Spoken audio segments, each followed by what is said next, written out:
Shalom, Assalamualaikum warahmatullahi wabarakatuh. Perkenalkan, nama saya Tirsa Tangel, mahasiswa semester 6 di Universitas Pembangunan Indonesia Manado, Fakultas Ilmu Sosial dan Politik, Prodi Ilmu Politik dengan NIM 2167201005. Dalam video kali ini saya akan membahas tentang efisiensi dan efektivitas perorganisasian pelaksanaan pekerjaan kantor.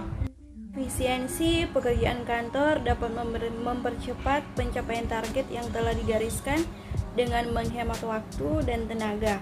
Maka dari itu, semua pegawai di dalam kantor dituntut agar bekerja dengan efisiensi dengan maksud semuanya bisa mencapai keberhasilan bersama.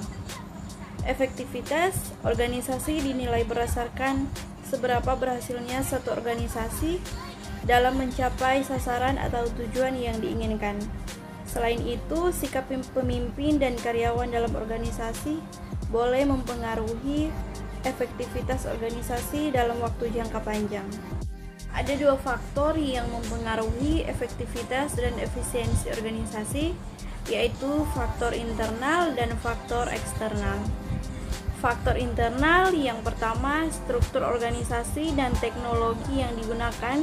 Faktor ini berpengaruh dilihat dari tepat atau tidaknya struktur atau susunan organisasi dan penggunaan teknologinya yang kemudian dihubungkan dengan tujuan. Besarnya organisasi, jumlah dan kualitas karyawan, serta fasilitas yang ada. Yang kedua, kualitas dan perilaku sumber daya manusia. Yang ketiga, budaya yang ada di dalam organisasi. Yang keempat, kebijakan dan praktek manajemen. Eksternal berupa perilaku dari lingkungan luar organisasi yang meliputi keadaan perekonomian, kebijakan pemerintah, politik, sosial, budaya pelanggan, dan sebagainya. Faktor eksternal ada yang boleh dikontrol, ada pula yang tidak dapat dikontrol. Faktor yang tidak dapat dikontrol jauh lebih berpengaruh daripada faktor yang dapat dikontrol, karena terkadang faktor yang tidak dapat dikontrol akan menyulitkan organisasi dalam mengambil kebijakan dan penyusunan strategi untuk mencapai tujuan. Ketiga, pengukuran efektivitas dan efisiensi organisasi. Adapun ukuran efektivitas organisasi menurut Jack Wedenson, ada beberapa kriteria dalam menetapkan sebuah efektivitas organisasi, yaitu 1. Pertumbuhan, 2. Adaptasi, 3. Produktivitas, 4. Kepuasan dan semangat kerja, 5. Kepuasan pelanggan. Pun juga beberapa manfaat dari efisiensi dan efektivitas. Yang pertama, manfaat efisiensi. Efisiensi sering dikaitkan dengan penghemat waktu, sumber daya, biaya, maupun tenaga. Jadi, efisiensi merupakan suatu yang memiliki tujuan dan manfaat. Ada beberapa tujuan dan manfaat efisiensi. Yang pertama, mencapai suatu hasil atau tujuan yang sesuai dengan apa yang diharapkan. Yang kedua, mengurangi dan menghemat penggunaan sumber daya dalam melakukan kegiatan. Yang ketiga, mengoptimalkan penggunaan sumber daya yang dimiliki sehingga tidak ada yang dibuang percuma. Yang keempat, untuk meningkatkan kinerja satuan unit kerja sehingga outputnya semakin optimal. Yang kelima, agar mengoptimalkan keuntungan atau laba yang mungkin didapatkan.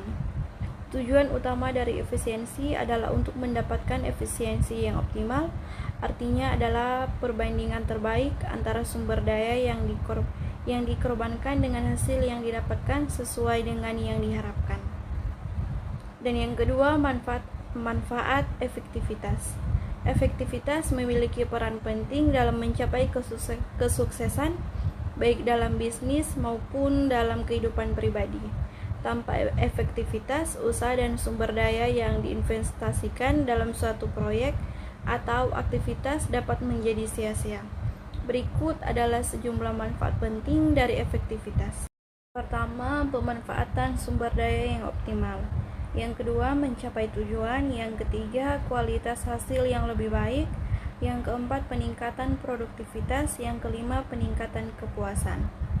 Efektivitas juga berdampak pada kepuasan pribadi. Ketika kita berhasil mencapai tujuan-tujuan kita merasa lebih puas dan memiliki rasa pencapaian yang tinggi.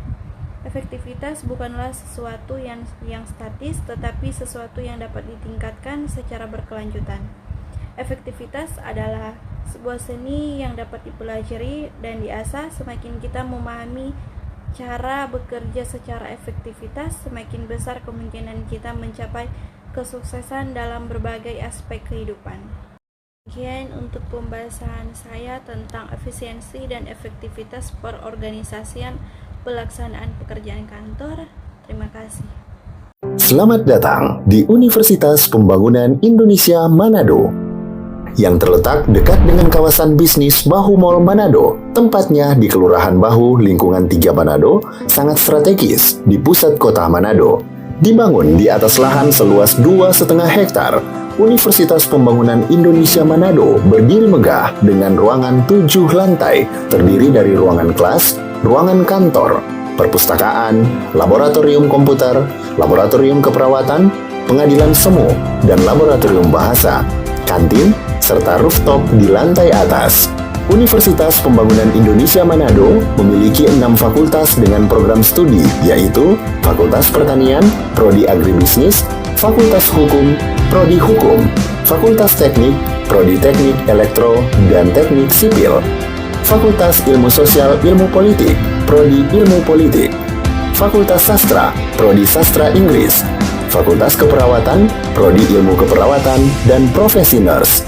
Didukung oleh sumber daya manusia yang berkompeten dan tersertifikasi, Universitas Pembangunan Indonesia Manado memiliki dosen dan tenaga kependidikan dengan latar belakang S2 dan S3 lulusan dalam dan luar negeri.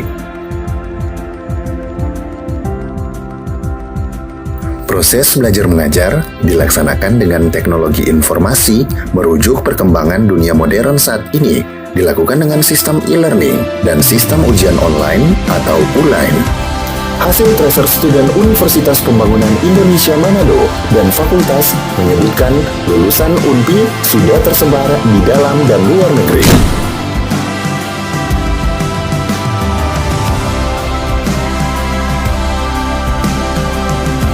Selamat bergabung putra-putri terbaik bangsa. Kembangkan dirimu, raih cita-citamu setinggi bintang di langit. Kami siap menghasilkan generasi terbaik dan pemimpin di masa depan.